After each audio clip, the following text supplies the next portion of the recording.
Mark asked the question, do you recommend using a CRM program, app track, interactions, whatever helps you keep up with people, use it. It could be as simple as your Franken planner. It doesn't have to be a complicated technological tool. It could be, whatever helps you stay in front of and keep track of the promises that you made, the people that you're working with, the people, the phone calls, the relationships, all those things. Yes, CRM is a great tool. Outlook is a great tool. Salesforce is a great tool. The tool that you use that is the tool that works is the one that's good, right? The one that works for you, because we're all different. We all flow from different things. But I'll tell you what you need to have in the tool. You need to have a tool that was going to help you with your calendar, with your contacts, with your task lists, as well as your notes. And so if you have a tool that helps you with all those things, then as long as you can organize a system, maybe even a habit tracker, you're going to be pretty good. You're going to be pretty good. But now you still have to use the tool. The tool doesn't do the work for you. It's never going to make the phone calls, never going to make the promises, never going to have the meetings. The tool is just a tool, and you have to take the action, right? And it's the action of adapting.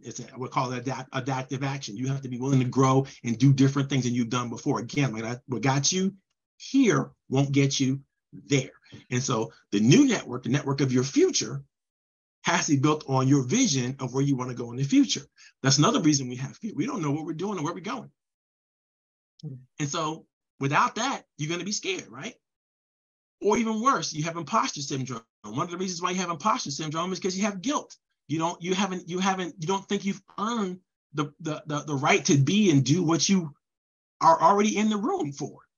One of the things I helped my own daughter get over was when she got accepted to the school of her choice, was at Howard University in their theater program. And she thought, well, my God, everybody else is so talented and they can do so much and they can sing and they can dance and they can act and they can do blah, blah, blah, blah, blah. Well, I don't know if I belong here. It's like, sweetie, you auditioned. They accepted you. But that's what that means is they wanted you. You're in the room, you got your ticket, whatever it is that have gotten you to the place where you are, you deserve to be there. You already are there. Now you deserve to actually show up.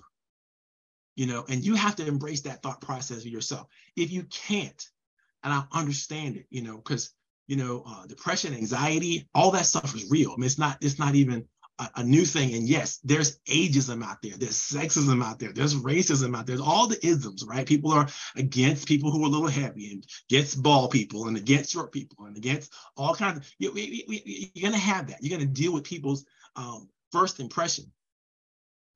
But no one's against people who love them.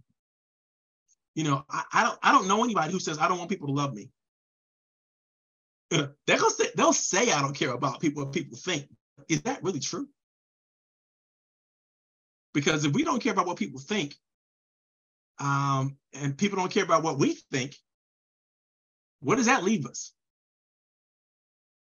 We do care about what people think about us. We do care about how we feel. And we do care about those things. In fact, feelings are feelings for a reason. And so let's stop trying to not acknowledge feelings and not acknowledge our cares and our desires and our wishes and our hopes and dreams. And why don't we start sharing those with each other? And that way, we have the strongest opportunity to help each other accomplish the things that we're trying to accomplish for the reasons we're trying to accomplish them. But we keep it all to ourselves. Why? Because I don't know, somebody told me it was rude to say what I want, or it's too aggressive to actually be who I think I'm supposed to be, or what I'm all about.